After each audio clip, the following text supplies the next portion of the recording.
আসসালামু আলাইকুম আমার প্রিয় ভিউয়ার্স আপু ভাইয়ারা আঙ্কেল আন্টিরা, আপনারা যে যেখান থেকে আমার ব্লগটি দেখতেছেন আপনাদেরকে অসংখ্য ধন্যবাদ। আশা করছি আল্লাহর অশেষ রহমতে আপনারা অনেক ভালো আছেন। অনেকদিন পর আপনাদের সাথে একটি ব্লগ শেয়ার করতে যাচ্ছি।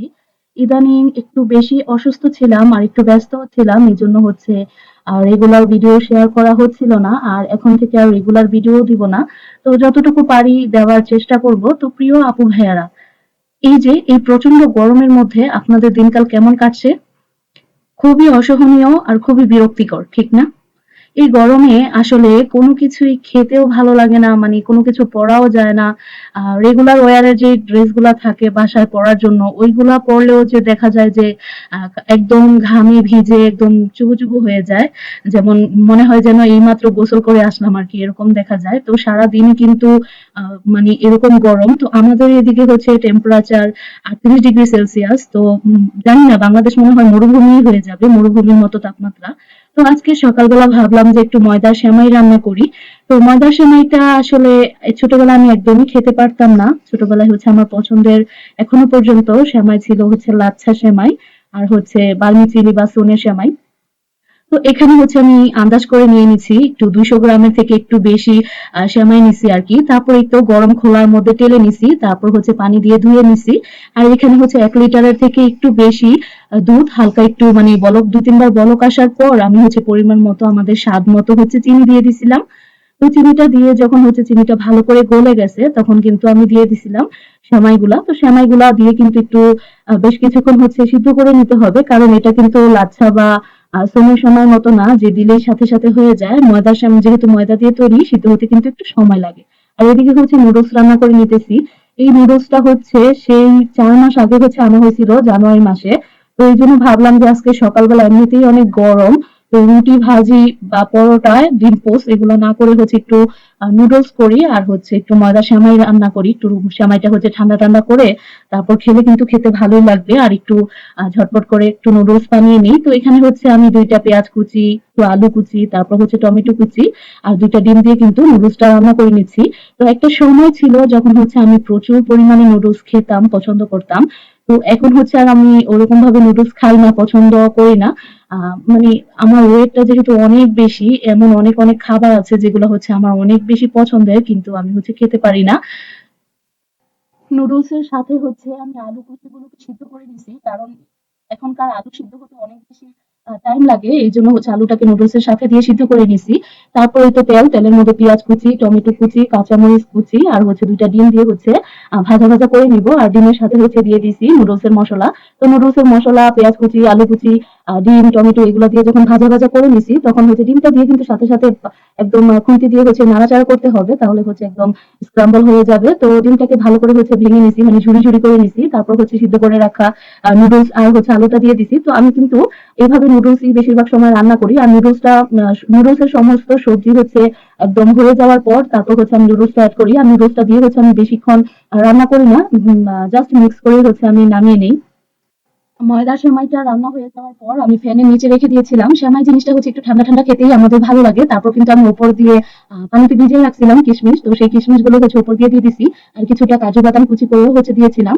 আর এই তো আপনাদের ভাইয়াকে নিয়ে, শাশুড়ি মাকে নিয়ে হচ্ছে মেঝেতে বসেই হচ্ছে নুডলস আর সেমাই খেলাম সকালবেলা। এখন হচ্ছে একটু ছাদের উপরে আসছি। আমাদের হচ্ছে ক্ষেতের কাঁচামরিচ গাছ থেকে হচ্ছে অনেকগুলা পাকা মরিচ তুলছিলাম। তো মরিচগুলা হচ্ছে একটু রোদের মধ্যে শুকিয়ে নিতেছি, মানে শুকনো মরিচ করার জন্য।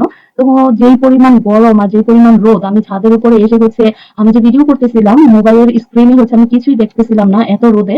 আর এই 2-3 মিনিটে হচ্ছে আমার পুরো শরীর ঘামে একদম ভিজে গিয়েছিল। এতটাই গরম, হঠাৎ করে এত গরম পড়েছে, তো একদম অসহনীয় লাগে আমার কাছে। এমনিতেও সবসময় গরমের দিন একটা বিরক্ত লাগে, আর শীতের দিন হচ্ছে আমার অনেক ভালো লাগে। তো যাই হোক, এখানে হচ্ছে এক বল পালং শাকের বীজ হচ্ছে পালং শাকের গাছ থেকে হচ্ছে মানে বীজ রাখছিলাম পালং শাকে, তো তারপর হচ্ছে পালং শাকের গাছ থেকে বীজগুলা ছুটাইছি মানে গতকালকে বিকেলে। আর এখন হচ্ছে আজকে থেকে রোদ দিব, রোদ দিয়ে হচ্ছে কয়েকটা 2-3টা রোদ দিয়ে শুকিয়ে রেখে দিব। ইনশাআল্লাহ আগামী বছর যখন সামনের বছর যখন পালং শাক লাগাবো শীতের সিজনে, তখন আর হচ্ছে আমার পালং শাকের বীজ কিনতে হবে না। তো এই তো আমাদের এই আমের গাছটার মধ্যে হচ্ছে বেশ অনেক পরিমাণ বইল আসছিল বা আমের মুকুল আসছিল, কিন্তু খরার কারণে এই যে প্রচন্ড মানে তাপ প্রবাহ বইতাছে, তো গেল 2 মাস ধরেই হচ্ছে রোজার প্রথম দিকে একটু ঠান্ডা ছিল, রোজা বাড়া শুরু মানে রোজা বাড়ছে একদিকে, আরেকদিকে হচ্ছে গরমের পরিমাণও বাড়ছে।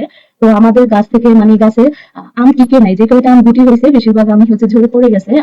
আর তারপর হচ্ছে আবার গত 3 দিন আগে আমার গাছের আমগুলা সব চুরি হয়ে গেছে। তো এত খারাপ লাগছিল, মানে পোলাপান এসে হচ্ছে সব পেড়ে নিয়ে চলে গেছে, মানে এত কষ্ট লাগছিল, আমার এত আম আম ডাল খেতে ইচ্ছা করতেছিল, তারপরে হচ্ছে আমি গাছ থেকে পেড়ে খাইনি।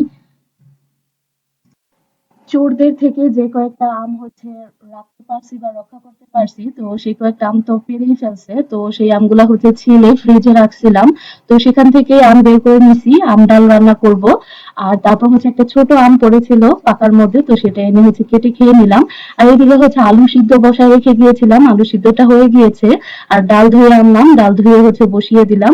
আসলে এরকম গরমের দিনে আম দিয়ে পাতলা ডাল, জলপাই দিয়ে আমড়া দিয়ে পাতলা ডাল, তারপর হচ্ছে অরবড়ই আছে না, আপনারা চিনেন কিনা জানি না অরবড়ই। তো আমাদের এদিকে হচ্ছে ছোটবেলা দেখতাম আমার মা, জেঠি, কাকি ওনারা হচ্ছে অরবড়ই দিয়ে এরকম গরমের দিনে হচ্ছে টক ডাল রান্না করতো, আবার হচ্ছে টক রান্না করতো, বিভিন্ন রকমের ছোট মাছ দিয়ে হচ্ছে টক রান্না করতো। এদিকে হচ্ছে আজকে হচ্ছে আমি যেই শুকনা মরিচ ভাঙাইছিলাম কয়েকদিন আগে, তো সেখান থেকে হচ্ছে আমি একটু দেখতেই পেয়েছেন আমি সবসময় হচ্ছে মসুরের ডালে একদম অল্প পরিমাণে শুকনো মরিচ দিই, বাট একটু মরিচ দেওয়ার পরেই হচ্ছে রং একদম লাল টুকটুকে হয়ে গিয়েছিল।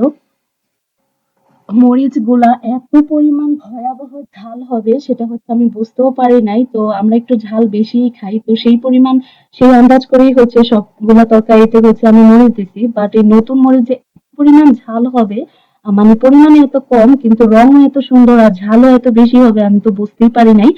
তো যাই হোক, এখানে হচ্ছে আমি এতক্ষণ পর্যন্ত একা একাই ভিডিও করতেছিলাম। তো এখানে হচ্ছে আমার ননদিনী এসে হচ্ছে হাত থেকে মোবাইল নিয়ে বলতেছে দেন আমি ভিডিও করে দেই। তো দেখতেই পাচ্ছেন কিরকম ভাবে করছে। যাই হোক, তো আজকে হচ্ছে একটু পেঁয়াজ দিয়ে ব্রিকেট মাছ ভুনা করব। তো এই তো ব্রিকেট মাছগুলোর মধ্যে একটু লবণ আর হলুদ মাখিয়ে হচ্ছে আমি ভাজতে দিয়ে একটু রুমে গিয়েছিলাম ফ্যানের বাতাস খেতে, গরমে অস্থির লাগতেছিল। আর এসে দেখি একটা সাইড একটু বেশি ভাজা হয়ে গেছে। তো যাই হোক, মাছগুলো নামিয়ে নিলাম। আর এখন হচ্ছে অনেকটা পরিমাণে পেঁয়াজ কুচি দিয়ে দিছি। তো প্রিয় আপু ভাইয়ারা, তোমরা যারা এখনো পর্যন্ত আমার ব্লগটি দেখতেছো, তোমাদেরকে অসংখ্য ধন্যবাদ। চাইলে তোমরা আমার ভিডিওতে একটি লাইক করে দিতে পারো, লাইক করতে তো আর টাকা পয়সা লাগে না। আর তোমাদের একটি লাইক আমার জন্য অনেক বেশি ইম্পর্টেন্ট। আর আজকে ব্লগটি যদি তোমাদের দেখে ভালো লাগে তাহলে আমার চ্যানেলটি সাবস্ক্রাইব করতে পারো। আর যারা এই কাজটি করে ফেলেছো তাদেরকে তো অসংখ্য ধন্যবাদ। আর অনেক অনেক বেশি দোয়া যারা করেছো না করেছো সবার জন্যই। তো এখানে হচ্ছে আমি পেঁয়াজ কুচিটা কিছুক্ষণ ভেজে নিয়ে তারপর লবণ দিয়ে আরো কিছুক্ষণ হচ্ছে ভেজে নিব। ভাজা ভাজা করে তারপর আমি হচ্ছে এখানে পরিমাণ মতো আদা রসুনের বাটা দিয়েছিলাম, আর হচ্ছে 1.5 চা চামচ শুকনা মরিচ, আর 3 চা চামচ 3 চা চামচ শুকনা মরিচ, আর হচ্ছে 1.5 চা চামচ হলুদের গুঁড়া দিছিলাম। তো পেঁয়াজ কিন্তু মিষ্টি হয়, পেঁয়াজ তরকারি কিন্তু একটু মিষ্টি মিষ্টি লাগে খেতে। তো এই জন্য হচ্ছে আমি শুকনা মরিচটা সবসময় বেশি দেই পেঁয়াজের তরকারিতে। আর আজকে যেহেতু আমাদের গাছে কাঁচা মরিচ ছিল না, তো এই জন্য ঘরেও কাঁচামরিচ ছিল না, তো এই জন্য হচ্ছে শুকনো মরিচটা একটু বেশি দিছিলাম। কিন্তু এত ঝাল হবে সেটা বুঝতেই পারি নাই। তো যাই হোক, তারপর হচ্ছে একটু পানি দিয়ে হচ্ছে ভালো করে কষিয়ে ঝোল দিয়ে হচ্ছে আমি মাছটা দিয়ে তারপর হচ্ছে একটু ভালো করে সিদ্ধ করে নিয়ে জালে আনিয়ে তারপর ওপর দিয়ে জিরা জিরা গুঁড়া দিয়ে হচ্ছে নামিয়ে নিছি তরকারিটা। আজকে সকালবেলা ঘুম থেকে ওঠার পরেই হচ্ছে ফজরের নামাজ পড়ে তখন খেতে গিয়েছিলাম একটু হাঁটতে, খেতের লাইনটা ধরে। তো তখন হচ্ছে পেঁপে গাছের দিকে তাকিয়ে দেখি যে একটা পেঁপে হচ্ছে, দুইটা পেঁপে হচ্ছে পেকে লাল হয়ে আছে। তারপর হচ্ছে তোমাদের ভাইয়াকে ডেকে নিয়ে হচ্ছে পেঁপে দুইটা পাড়ালাম, কারণ এত লম্বা গাছের থেকে হচ্ছে আমার পক্ষে পারা সম্ভব না, সেও তো লাভ পায়নি হচ্ছে বগি দিয়ে ডালা দিয়ে হচ্ছে খোঁচা দিয়ে পারছে। তারপর পেঁপে গাছের সাথে কিন্তু আমাদের যে নিচে ক্ষেতের মধ্যে পাট শাক লাগাইছিলাম তখন কিন্তু প্রথম দিকে ভিডিওতে দেখাইছি। তো সেখান থেকে হচ্ছে আমি অনেকগুলা পাট শাক তুলে আনছিলাম। তো তারপর এই পাট শাক হচ্ছে বেছে নিছি, মানে পাট শাক গুলো কেটে নিছি, তারপর হচ্ছে ধুইছি, ধোয়ার পর হচ্ছে আবার মানে চিকন করে যে পলে নিছি আর কি। আর তারপর এখন হচ্ছে পাট শাকটা রান্না করে নিলাম পেঁয়াজ কুচি দিয়ে। তো পাট শাকের মধ্যে হচ্ছে পেঁয়াজ কুচিটা একটু বেশি করে দিলে না খেতে ভালো লাগে। আর পাট শাকটা কখনোই হচ্ছে আমি মজা করে ভাজি করতে পারি না। আমি যখন আমার বিয়ে হয় তখন থেকেই হচ্ছে মায়ের হাতের, আমার শাশুড়ি মায়ের হাতের পাট শাক ভাজিটা অনেক বেশি পছন্দ করি। আমার ছোট ভাইও অনেক পছন্দ করে। তো সবসময় বলে মা ওইকে বলবা আমার জন্য পাট শাক ভাজি করে দিতে। যখন আসবা তখন নিয়ে আসবা ভাজি করে। আমি অনেক বেশি পছন্দ করি ওনার হাতের পাট শাক। তো মা হচ্ছে টমেটো চাটনি, পাটের শাক, তারপর সবকিছুই হচ্ছে ভালো লাগে। কিন্তু রোজার পর থেকে 30টা রোজা যেহেতু পুরাটা করছে, তারপর থেকে হচ্ছে উনার শরীরটা অনেক বেশি খারাপ। এজন্য আজকে কয়েকদিন ধরে সব কাজ-টাজ আমিই করতেছি। তো এখন হচ্ছে মা বলতেছিল যে আমি আলু ভর্তা দিয়ে ভাত খাবো। রোজা ভাঙার পর থেকেই হচ্ছে উনি কোনো কিছু দিয়ে এরকম ভাত খেতে পারতেছে না। তারপর আমাকে বলল যে আলু ভর্তা করিস, ভাত খাবো। তো আমি হচ্ছে আলুটাকে ছিলে তারপর ভর্তা করে দিছি, মানে আলুটা ম্যাশ করে দিছি। তারপর হচ্ছে মাকে বললাম আলুর ভর্তাটা বানিয়ে নিতে। একটু রেডি করে দিয়ে মাকে বললাম যে আপনার মনের মতন করে ভর্তাটা বানান। তো প্রিয় আপু ভাইয়েরা, আজকের ব্লগটি ছিল এই পর্যন্তই। সবাই সাবধানে থাকবেন, বেশি করে পানি খাবেন, সুস্থ থাকবেন, ঘরের ভিতরে থাকার চেষ্টা করবেন। আল্লাহ হাফেজ।